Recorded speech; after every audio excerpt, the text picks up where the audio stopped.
Omniscient Reader's Viewpoint by Sing Shong. Chapter 480.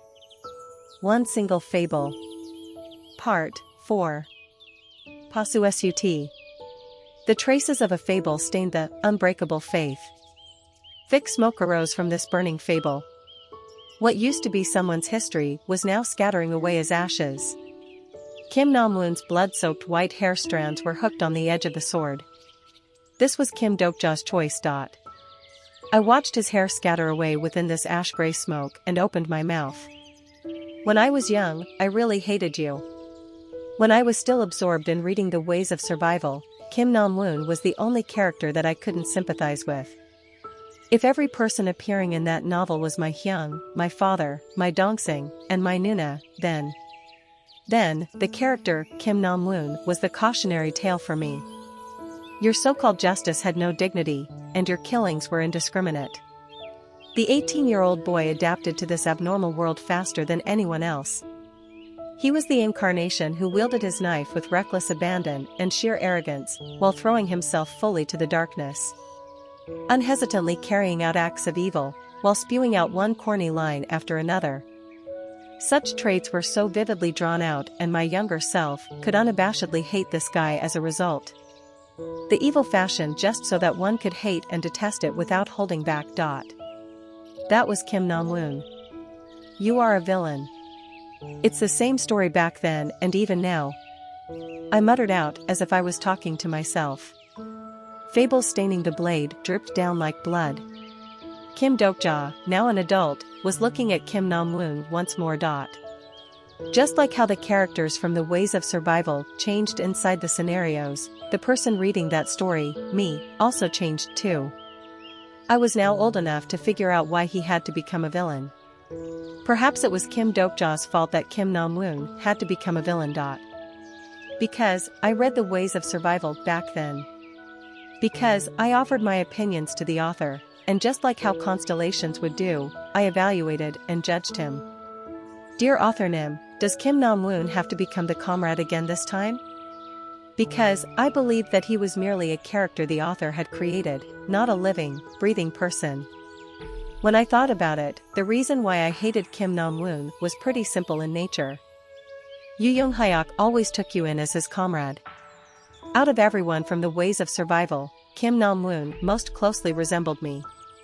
Even though he knew that you are an evil bastard, even though he knew that you did evil things.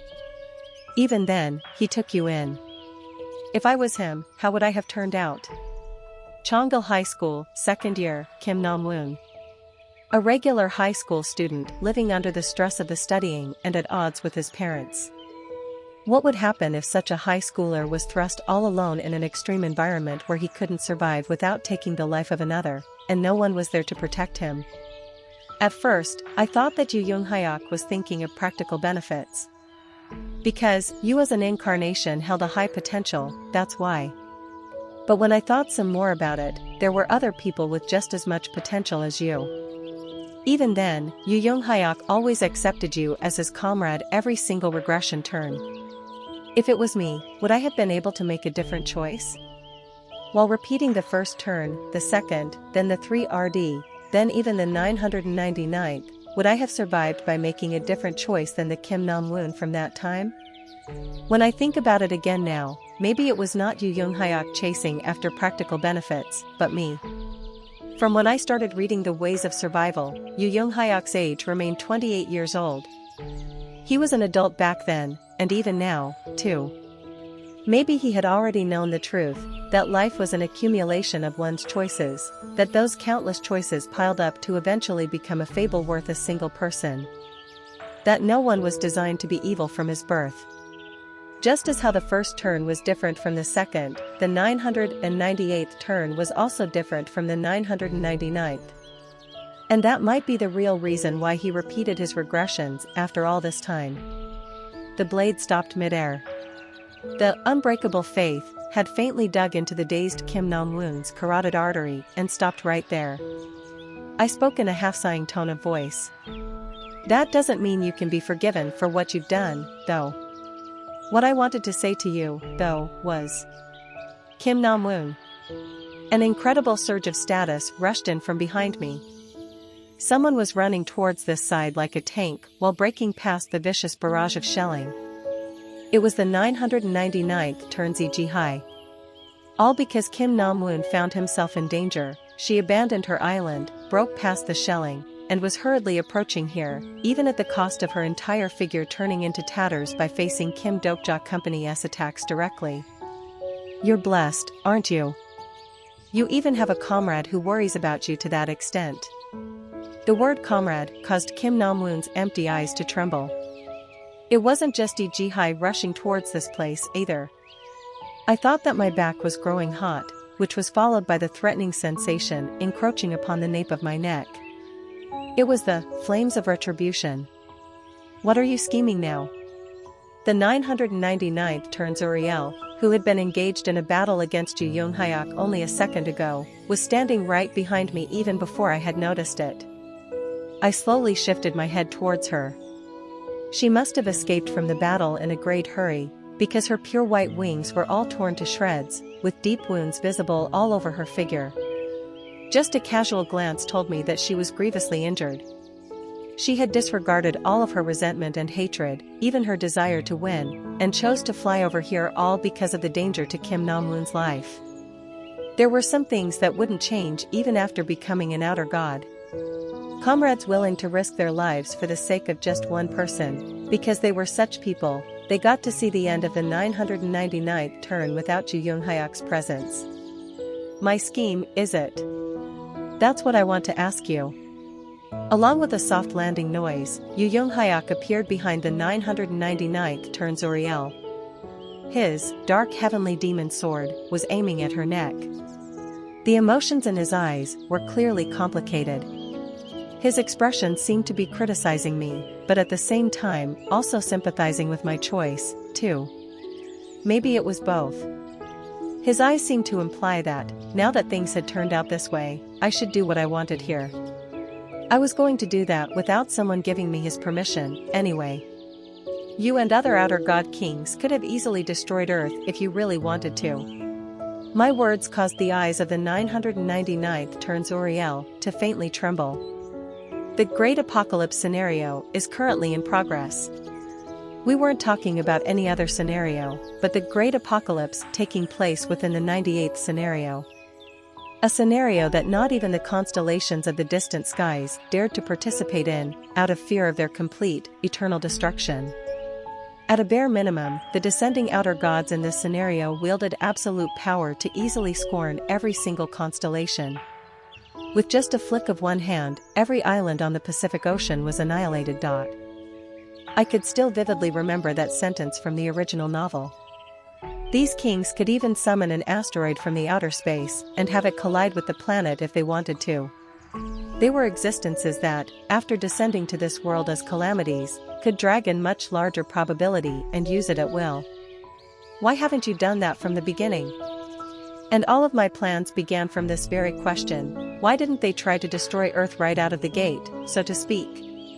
The 999th turns Uriel didn't say anything for the longest time. That is. Actually, I already had guessed what her reply would be. Because these people weren't the outer gods that appeared in the original novel. Even if they were from another world line, they were individuals who started from Earth and managed to clear the scenarios. Earth was their home, the place where their fable began, and where their lives had ended, too. But they survived as tragedies. They lost their precious one to an outer god from another world line. Meaning, they were already sick and tired of this thing about the invasion of another world line. And so, could such people bring about the destruction of an entire world line just for the sake of their goals? You never had any intentions to truly kill us. The 999th turns EG High said this, that they would use this world line as a sacrifice to revive their own scenarios. However, was that the truth? She was already full of mistrust towards Starstream, so could she really have believed in the promise with the great Dakibi's word for word and acted like this? And would the 999th turns Uriel really agree to go along with that? From the very beginning, all of you weren't capable of doing that. This fight was your loss from the very start. That was the answer I had arrived at. The absolute majority of the constellations are greatly shocked by your judgment. The way to protect our regression turn without denying the 999th turn. My confident declaration caused the 999th turn's Uriel to glare at me with complicated eyes. E.g. Hai, from the same turn, staggered towards her side and quietly placed her hand on Kim Nam-woon's head. He was staring at me dazedly, before shifting his head away. Kim Nam-woon was crying. He must have felt sad about something, because he was sobbing away uncontrollably. The 999th turn's Uriel couldn't do anything and simply watched this scene play on. Why don't we stop it here? Lee Hyun-sung, walking in closer, voiced his opinion. And what should we stop? Uriel, you already know this too, don't you? This isn't what we want. We will solve nothing with this type of. In that case, what should we do to solve it, then? Uriel's voice sounded flat, a voice filled with despair worn down by innumerable expanse of time. I always gave it my all. As I promised, I saw to the end of the world. Even then, I couldn't save anyone. I became an outer god, and carried on while dreaming of my vengeance. Even when I knew that my vengeance had no real point, I denied that fact and came this far. Yet, you are now telling me to give up on something else, having come this far? Speak, King of the Silver Light Heart. I don't know the answer to that. Just that, I believe the story of these people will show something to us. Something? Are you saying that, even after we came this far, there is still something else left that we need to see? I also do not know that. However, I have a certain feeling. This feeling that, the reason why we from the 999th turn became outer gods and survived this long was all for this moment. Don't you feel that way, too? The 999th Uriel looked up to the sky. The heavens were crying, stars up there were thoughtlessly blinking away. Starstream is urging for the conclusion of the fable it had waited for the longest time. I looked around to discover our companions had already arrived here. Han Soo-young, Yu Sang-ah, Jung Hui-won, E.G. Hai, Shin Yu-sung, Lee Gil-young. They encircled the outer gods as if to surround them, and waited for my signal while remaining ready to take action at any second. The 999th turns Uriel asked out aloud. Why is it possible for these people, but not us? The flames of the retribution, burning viciously, cried out, too. Why did we fail? It was then, someone dared to open his mouth. Why do you think that you have failed? It was Yu Young-hyuk. He asked while his dark heavenly demon sword was still trained on Uriel's neck. Is the conclusion you didn't want to see a failure of an ending? Perhaps surprisingly, I knew exactly who those words belonged to. Even if the end of this world is a tragedy, do not think that you have all failed. That was what the 999th turns Yu Young-hyuk told his companions just before his death. The 999th turns Uriel shuddered. Among her boundless frustration, the faintest trace of joy leaked out. She walked closer to him while speaking in a trembling voice. Are you really the Yu Young-hyuk that I know? Yu Young-hyuk didn't reply to her. I wish to speak to him. Please, call him to the surface. Even if it's just once, I wish to meet him again. I want to ask him. And I. The 999th turns Uriel held onto his hand as if to plead with him. By now, she too must have felt it, that inside this Yu Young-hyuk was the 999th turns version of him that she fell in love with. Actually, I did ask the secretive plotter to summon out the 999th turns Yu Young-hyuk while I was busy cooking up this plan earlier. What these outer god kings were relying on was that version of Yu Young-hyuk. So I thought that I might be able to persuade these people if I managed to get his help. I'm sorry, but that's impossible. However, the secretive plotter refused my request. Just like how the current Yu Young-hyuk was saying his piece. What will you do after that guy has been summoned here?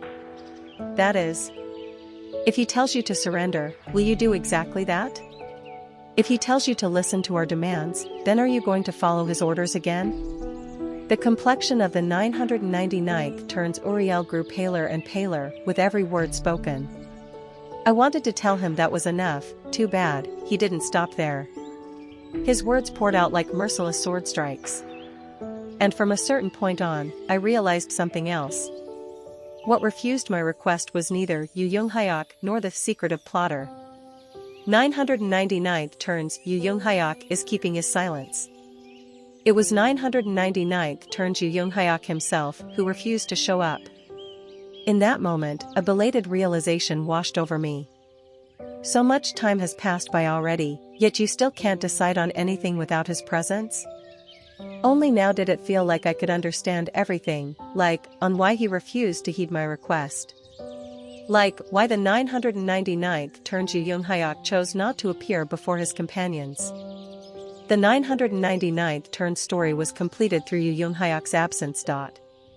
His companions lived on for the purposes of reviving him, to meet him again, and to avenge his death. They endured while using those goals as the reason for their lives. In that case, what would happen to their lives after their reason no longer existed? Foams created by the waves rolled over our feet. The great ocean was sinking. This sea seemed so unfamiliar, like foreigners drifting in from a very distant place. And in the center of this ocean, the outer gods forming an island held their breaths and stared at their kings. Chapter 481. One Single Fable. Part 5. Those were Uriel's last words to us. She didn't say anything else afterwards. And while not saying anything, the outer god kings exchanged glances with each other. I didn't miss that opening and spoke up. We don't have any intentions to fight against you, just like how you don't truly wish to destroy this world. You are just as familiar with tragedies as I am. There is no need to create more sorrow in this world line. The scenario has entered a temporary state of lull. Starstream is surprised by the unexpected development of this scenario. I grew tense while observing their response. The outer gods still didn't say anything. I couldn't even tell whether they heard my words or not. So far, things had unfolded according to Kim Dokja's plan. Using the 999th turn's memories, and arousing their memories of Yu Young-hyuk. From the beginning, it was impossible to win this fight with a frontal assault. If they got serious and activated the calamity's probability with everything they had, then this scenario would have ended just as it started. Back in the original novel, there were a few planets that responded naively to their great apocalypse and ended up getting destroyed, instead. A large number of constellations that dislike you or dissatisfied with the current situation. A portion of constellations are opposing against the scenario's illogical development. The constellations were probably anticipating a spectacle of their hated Kim Dokja company meeting a tragic end alongside Earth. Unfortunately, the outer god kings didn't do that. At least, not for now, anyway. Kim Dokja, what's next? Han Soo-young sidled up to my right and asked in a tense voice. To be honest, even I don't know. Wha? This is as far as my plan goes. As if to imply her thoughts of what crap are you talking about, her face was dyed in the colors of pure astonishment. Hey, you. You can't be. Right now, we can only believe. That must have come across as irresponsible. However, there was no other choice. This was the best plan I could come up with, and it also happened to be the only way to lead this event towards the correct conclusion. I abruptly recalled what the 1863rd turns Han Soo-young had told me. I believe in the characters I've created. That's all. I could just about understand where she was coming from now. And that's why I replied like this. I thought that I can only believe in these people who were like teachers to me, these individuals that I had read about. I trusted the ways of survival. Not the author responsible, no, but the characters that appeared within its pages. The living flame is looking at you. Uriel, more righteous than anyone else out there. The king of Silverlight Heart is looking at you. The kind and honest Lee Hyun-sung. The master of the sunken island is looking at you. E.G. Hai, possessing a lot of affection. constellation, secretive plotter, is looking at you. Yu Jung Hyok, who never knelt down in defeat, no matter how unfair things became. I believed in them. I believed in their histories that helped the young me grow. I believed that their worth would never be tarnished, no matter how much time had passed by. The 999th turns Uriel opened her mouth. Although, she wasn't talking to me. Song, you said that we might get to see the end in this world line, the one we failed to see before. That's correct, Uriel. And your opinion hasn't changed even now? Song nodded. Uriel then slowly turned her head towards me. Her irises were burning brightly, just like the corona of the sun. Did you say you're the demon king of salvation?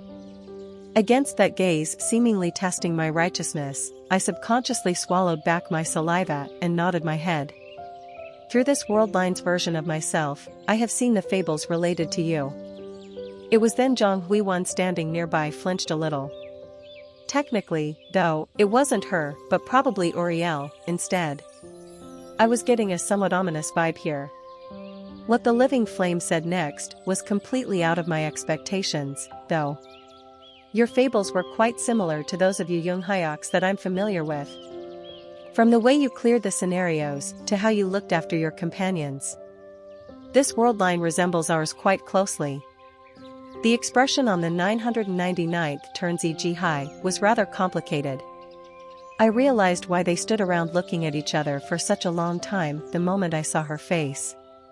They weren't agitated simply because this world just so happened to be their home planet. Are you aware of the events that took place in our world line? I hesitated on what to say. This wasn't something that I could explain away easily. Instead of my lacking communication skills, though, my fables began speaking up in my stead. Fable, Demon King of Salvation, has begun its storytelling.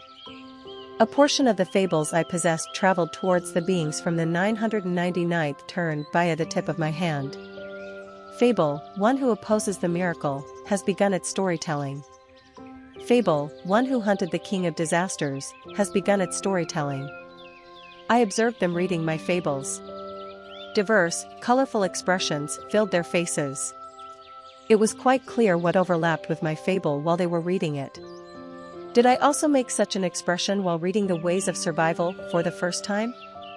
That was something I'd never find out. But, how could such a thing? It was around then that an unexpected event occurred. The status of the 999th turns Uriel, reading my fable silently until then, traveled over the fable itself and invaded into the sea of my consciousness. As if she wanted to find out the origin of my existence. Exclusive skill, the fourth wall, is activating. Su-cha-cha-chat. Just as I expected, the wall made a move as the blinding sparks danced in the air. The fourth wall is glaring at the living flame. The living flame's left hand was deflected away as if being rejected, a faint trace of burn marks visible on her skin. She looked at me in pure shock, then the faint hints of understanding began permeating in the lights of her eyes. I see. So, that's how it was. You are, her voice sounded even more surprised compared to when she was reading my memories.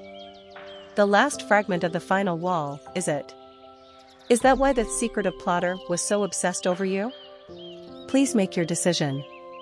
There isn't much time left until the scenario's end. The Great Apocalypse scenario has entered a temporary state of lull. If the current situation persists, the distortion of the world will accelerate. Since they had descended as calamities, this scenario now had to have a conclusion without exception. The best method for everyone involved was for them to give up on being the calamities. The living flame opened her lips again. I acknowledge the potential you possess. Although vexing, I can even agree to forestall my vengeance. However, countless emotions brushed past her expression just then. However, I don't believe that you'll successfully reach the end of this world line. I don't believe that an existence that merely imitated another world line's fable can witness a proper conclusion. Hang on. You'll probably reach your conclusion when this scenario comes to an end. The last part of one single fable, the conclusion. A gobsmacking heat storm began condensing, with the 999th turn Zuriel as its center. Salty air circulated around my nose as the seawater evaporated into the rushing winds. I reflexively cried out at this outrageous transformation of status. Yu Yonghyuk. At the same time, he stepped up before me and cut down the rushing hot air with his dark heavenly demon sword. However, the heat still managed to cook the backs of his hands. His breathing became irregular. The disconnected film theory's effect had almost run its course. Kugugugugu. The 999th turn's great fables were activating simultaneously. For some reason, even the 999th turn's Ihian Song didn't try to stop Oriel. I urgently shouted out. But why? There's no need to do this. We dash. The 999th turn's Oriel wordlessly strode over to us. Companions grew tense and began unleashing their own statuses. Great Fable, Demon World Spring, is continuing on with its storytelling. Great Fable, Torch That Swallowed the Myth, is continuing on with its storytelling. The living flame simply took a glance at our fables and continued to approach us. After every outer god handed over their status to her, she raised her flames of retribution up high. I bit down hard on my lip. The absolute majority of the constellations are scared of the outer god's power. Many Dakibis are repulsed by the fable of the outer god. Everything within Starstream would soon become stories. However, why was a story both the constellations and Dakibis didn't want to see deemed necessary? Just what was the reason for a story to exist in this world when it was only good for plunging everyone into endless sorrow? Do you always seek to create a fable to tell someone else? The 999th turn Zuriel was talking to us.